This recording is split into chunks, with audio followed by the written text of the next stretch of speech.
You're in tune to 93.1 Real FM.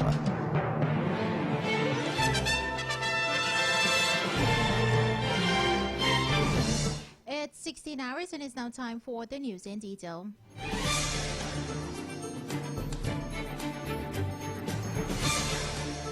Welcome. We're so happy that you can join us. Good afternoon. I'm Gabriela Patram.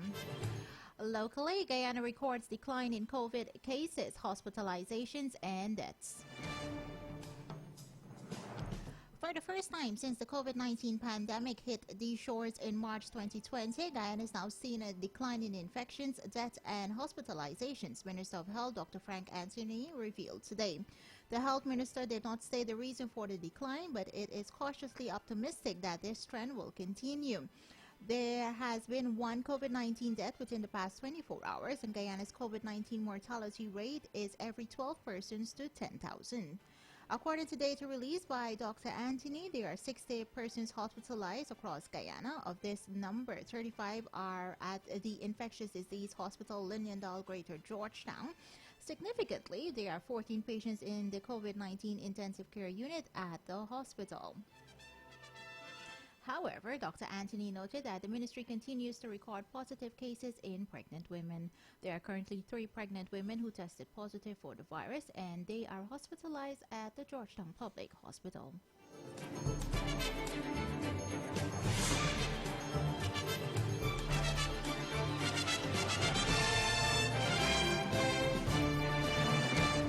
Paul Slow calls on government to stop unprecedented interference in police force.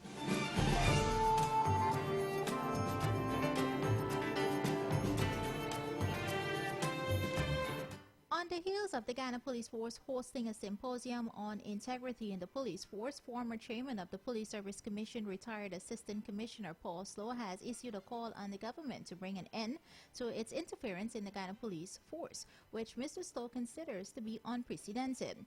In a post on his Facebook page, Mr. Slow also called on the government to discontinue the weaponization of the police force, which is said is now being used to go after perceived non-supporters and orders for no other reason than they remain professional and do not acquiesce to political demands. While he was still chairman of the Police Service Commission, Mr. Slow complained of the president contacting him about the promotion of specific officers in the force. He also complained of the Home Affairs Minister interfering directly in the operations of the police force. Slow has since found himself facing fraud and order charges in the local courts. He has denied the charges and believes he is being targeted.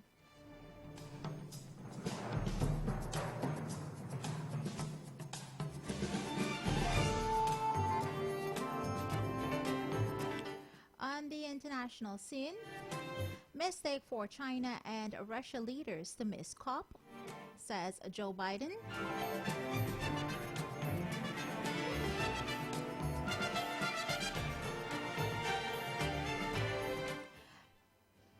Joe Biden has wrapped up his briefing and will soon head back to the U.S. Trying to be upbeat, the president says the vast majority of the world leaders view this conference as an opportunity to press the restart button. They know that growth risks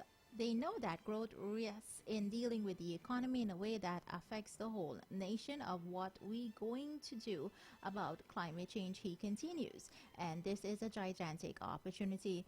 Biden is asked again about China's role in climate change negotiations, summoning it up simply not showing up. Come on.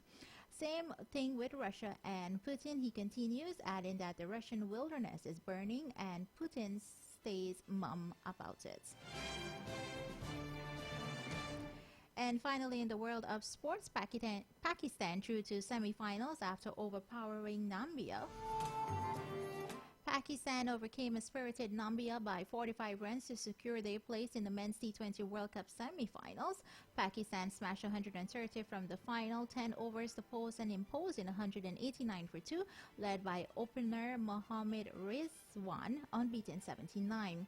Rizwan shared 113 runs stand with Babar Azam before Mohammad Hafiz trashed 32 from 16 balls as Pakistan accelerated in Abu Dhabi.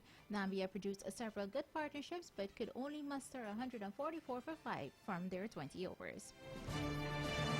And that's the news at this time. Special credits to News Source, Newsroom, and the BBC.